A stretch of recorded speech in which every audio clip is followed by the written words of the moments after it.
comes in angelic form. When he comes in the New Testament, he comes in human form. He's born in that town of Bethlehem. We all sing the hymns about this time of year. And so basically what is happening here, it's not just an angel who shows up. It is God himself in the form of the Son. And so he comes down here. Let's see. I'll start in verse 7 and read a few verses. When the Israelites cried to the Lord because of Midian, he sent them a prophet. Now the prophet says, look, all this is happening to you because you're doing all this bad stuff. You need to listen to God. Then we get to verse 11. The angel of the Lord, the Son, the one we would call Jesus when he comes in human form. The angel of the Lord came and sat down under the oak, and he starts talking to this guy named Gideon. When the angel of the Lord appeared to Gideon, he said, the Lord is with you, mighty warrior. By the way, you're hiding out. You're afraid the Midianites are going to catch you. You're probably jumpy just a little bit. Anybody else in here is jumpy as some of the rest of us are? That if somebody walks up behind you and just touches you, I walked up behind Terry today. He didn't see me. I just touched his shoulder and he jumped. And I thought, he's just scared of us. So here he is, and this guy just appears. So instantly, you're jumpy already, right? You're looking for the Midianites, and this guy just appears. Do you think that would unnerve you just a little bit? So he's making the assumption that this is some supernatural being, although he's not quite sure who it is yet. And when he says to him, you are a mighty warrior, but sir, Gideon replied.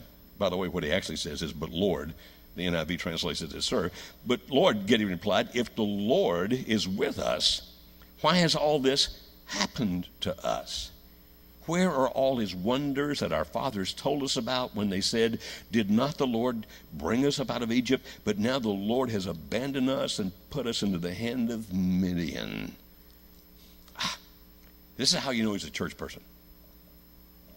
He says, it's all God's fault.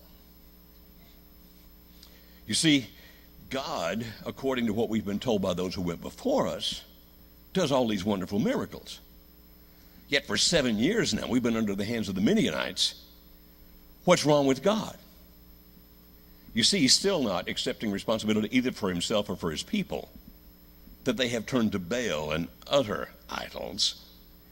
He's still not accepting the fact that these consequences are because of our behavior. He's blaming it on God. I'll guarantee you that happens repeatedly in this world. That we do things, we reap what we sow, and then we blame it on God. What's the matter with you? I thought you were supposed to make sure that everything worked out to my good, that everything that happened would be to my blessing because, I am an Israeli, or as we would say today, I am a Christian, or even maybe because of a particular fellowship, I am a member of the Church of Christ. And because of that, you're supposed to be giving all these blessings to me, and God is looking at him going, did you not hear what the prophet said? These things are happening to you because of what you've done. You have not listened to me. You are reaping what you've sown. How dare you accuse me of being the problem when you're the one who has no intention of doing what I say? And now you blame me because I'm not blessing you for it? Well, the story goes on. Now, real paraphrase. Gideon says, okay, how do I know that you're really you? Now, the guy's appeared out of nowhere. So obviously something's going on that's supernatural, right? And he says, how do I know that you're really you? Will you just wait here while I go get a sacrifice for you? And the angel of Jehovah said, yes, I'll wait here. And so he goes out and he kills an animal and he makes a broth and he brings back some flour that he's made and he's going to serve it all to this angel of Jehovah to just, praise him because he knows this is some supernatural thing going on. And so the angel said, put all of that on that rock, and he did. And the angel touches it with his staff, and boom, it all burns up and is gone. And he knows he is in the presence of God. He knows now that, hey, this is not somebody fooling me. Things are really going on. But the key is in verse 17. When he replied, if now I have found favor in your eyes, give me a sign that it's really you talking to me. This is what's going to show up with Gideon again and again and again. Gideon is a man of faith who is full of doubt. May I say it again? He's a man of faith who is full of doubt. Okay, God, you've proven to me that you're you. You would think, well, first of all, God's been awfully nice to even give him a sign. In the New Testament, Jesus said it was an evil and adulterous generation that would even ask for a sign. In other words, if you have faith, why do you keep asking me to prove that I'm me? So God was gracious enough to give him a sign. Now God says to him, here's through the angel of Jehovah, the Son, here's what he says to him. Okay, it's time to whip the bad guys. It's time to throw them out. Now, the first thing you have to do is this. Your father, just outside the city, has erected an idol to Baal and an Asherah pole, which was to the female fertility goddess. By the way, in countries that still do idolatry, it is very typical to have both a male idol and a female idol.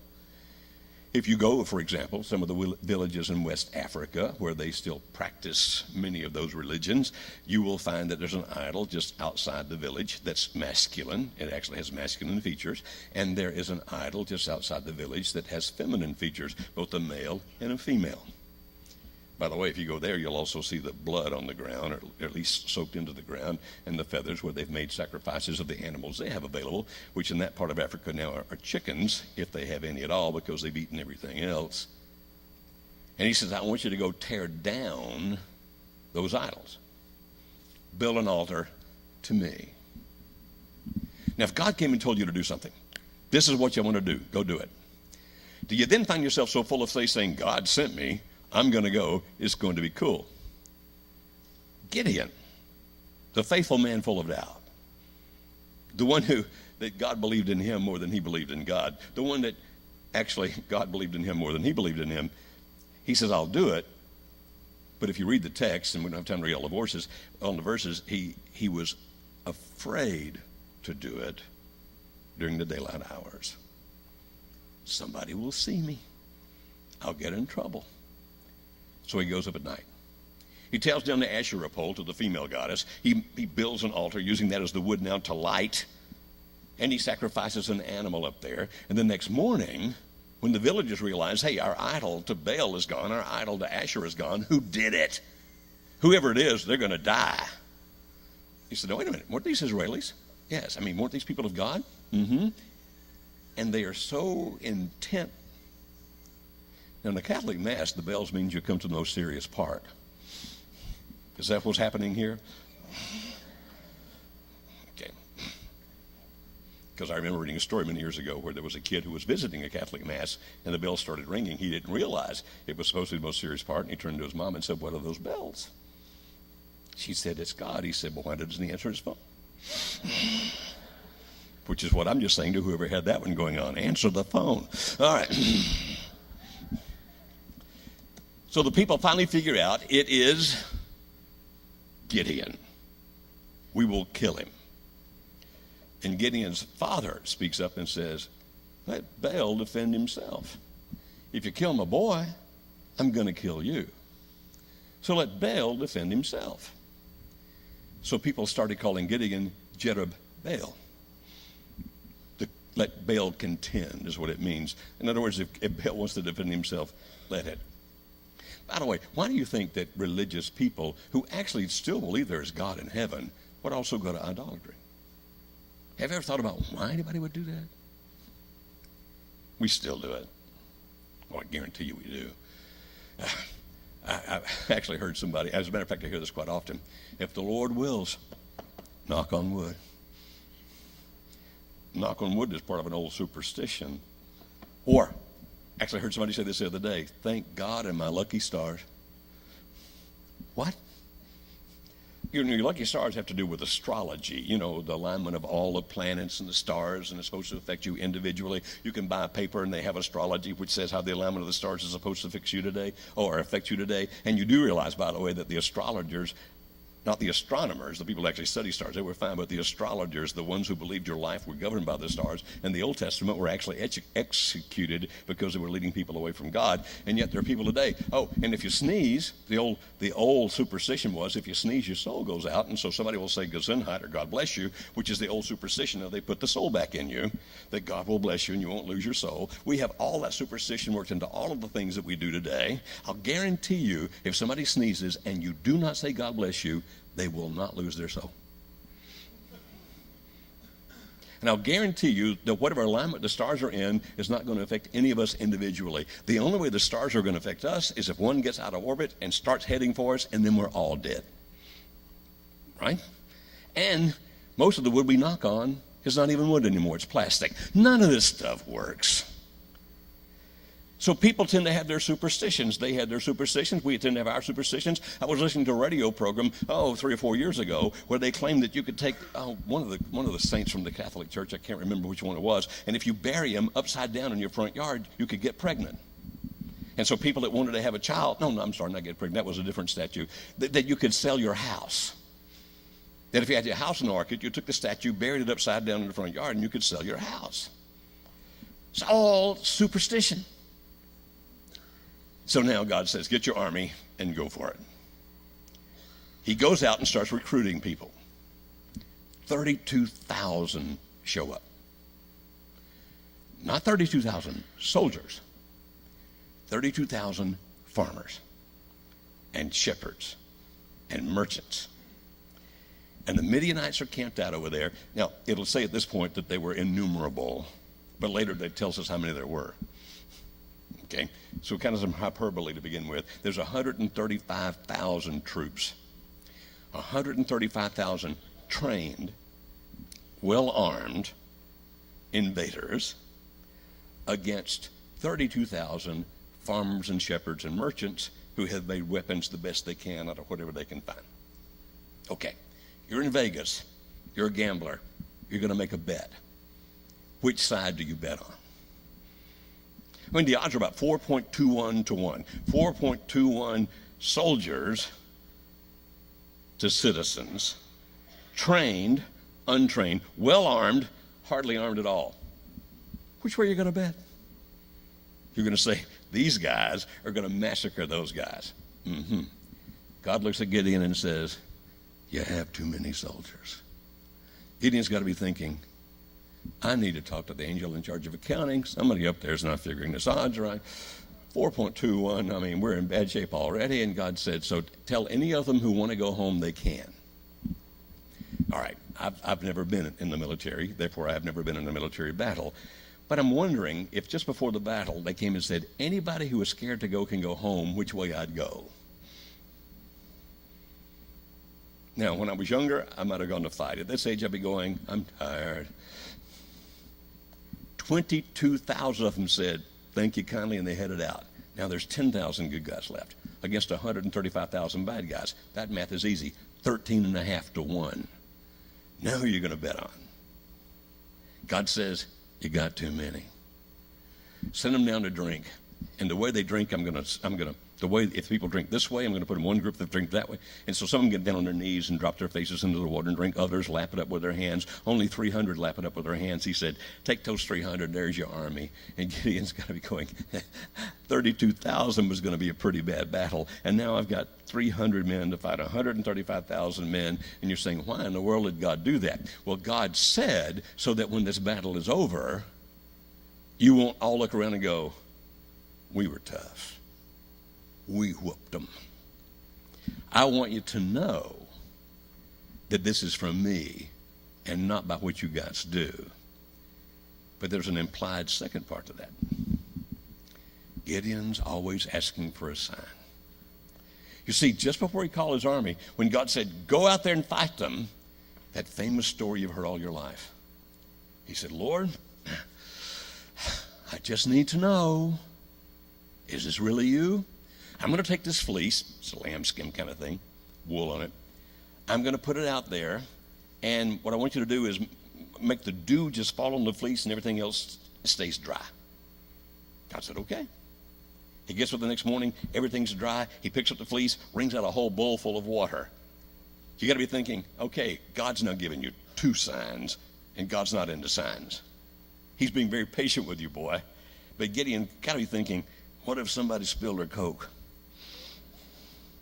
So then he says, okay, let me put it out again.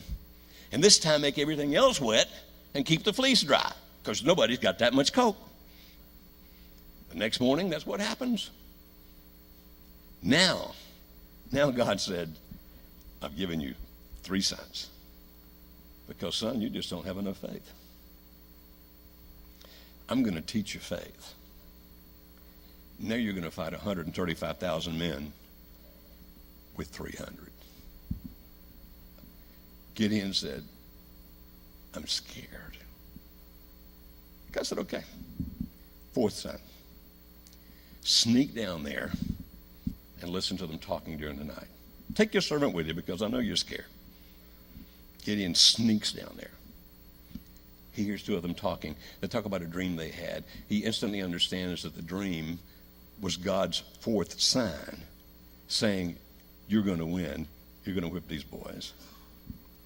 He goes back to his 300 guys. They'd like 300 torches, but they put them in these big jars so you can't see them lit up in the dark. And he gives each one of them a trumpet. Now, you say, why? Because they would fight back then by calling their troops to certain parts of the battle with the trumpet, like there's a sound for charge and a sound to come over here and help us fight. There's all kinds of signals they can give by the trumpets because they don't have walkie-talkies, you understand? They got trumpets. And therefore, only a few of the leaders would have trumpets, just because not everybody could have a trumpet, or it gets ridiculous. I mean, how can you lead people with the trumpets if everybody had one? So only the leaders have trumpets. So he gives all 300 guys trumpets, and he gives all 300 guys torches. And he divides them into three different groups, three different companies, and they all surround the Midianites, and they're hiding up there, 300 against 135,000. He said, no, when I start, you do it. He breaks that jar, and now you can see the torch, so they know somebody's there. It's the middle of the night. Then he blows his trumpet. All the other guys break their jars, have their torches, they blow their trumpets. Now, if there's 300 trumpets blowing, you can imagine the sound, and so these guys are thinking, there's a gazillion of them up there. And so what do? It's dark. It's the middle of the night. They jump up, and they start hacking on anybody who goes by them. Well, the only ones down there are Midianites. So in their haste and their fear, they're killing each other.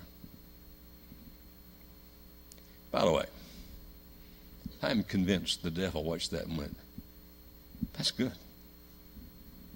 That makes a lot of sense. I think I'll use that for later. Because to this day, if you get the army of God scared, they'll start killing each other. At least they've done it for the few years I've been on this planet.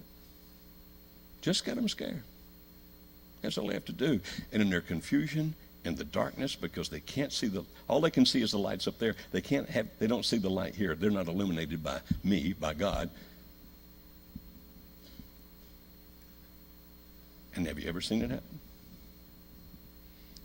Where Christians just hack and hack and hack each other to death. And the bad guys don't have to do anything but make a lot of noise. Make a lot of noise, wave a lot of torches, which looks like a multitude. And then everybody else begins to fall apart. I'm convinced the devil watched that and thought, that's brilliant. I think I'll use that from now on. And I'm convinced he uses it today. Because there are all kinds of people who will wave their torch and tell you that they have the true light. And blow their bugles. Oh, my. A cacophony of sound. And it scares the other people. And then they kill each other. And we start looking and saying, you would think over the years, over the many centuries that have gone on since then, you would think we could have seen enough to know, hey, that's a tactic that the devil uses on us.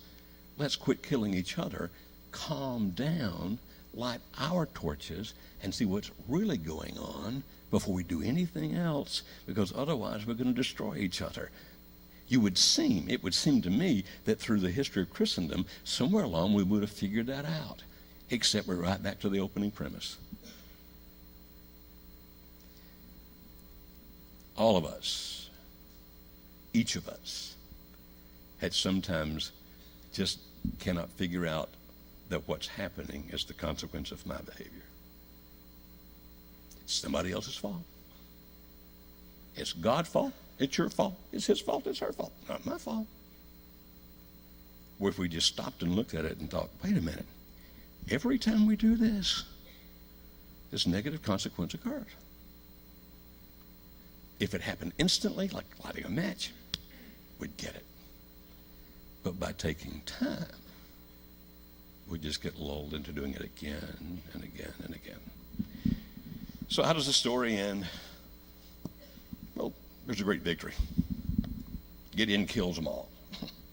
Well, Gideon and his soldiers. By the way, they finally are joined by a bunch of other people who joined into the battle. And so it wasn't just the 300 guys who did all the killing. A lot of the other guys were involved as well. And you look at that and go, Gideon, the man that God believed in more than he believed in himself. Yeah. I think I run into those people all the time that have these gifts that God has given them, but they don't believe in themselves. And though they have faith, they have so much fear that they keep asking for signs. Whenever people say to me, let's put out a fleece, I go, have you read that story? No fleeces, because the more you ask for the signs, the tougher God's going to make it so that you'll wind up with real faith when the battle is over. So let's just do what he says without asking for signs. Let's just follow the leader, because that's what faith is. So here's the good news. God uses people who are idiots. God uses people who have faith but are full of doubt. God uses people who are dumb enough to keep asking for signs and pay for it. But God still uses them. Maybe, just maybe, in addition to our starting to believe more in God, we also started to accept more of God's belief in us. That we would see ourselves differently and fight the battle in a very different manner. Either way, the battle is the Lord's. Well, I've gone way over time, and there's more for us to do today. I apologize for that. Sorry for that. If we can help you in any way, make your need known by coming to the front while we stand and sing. On bended knee,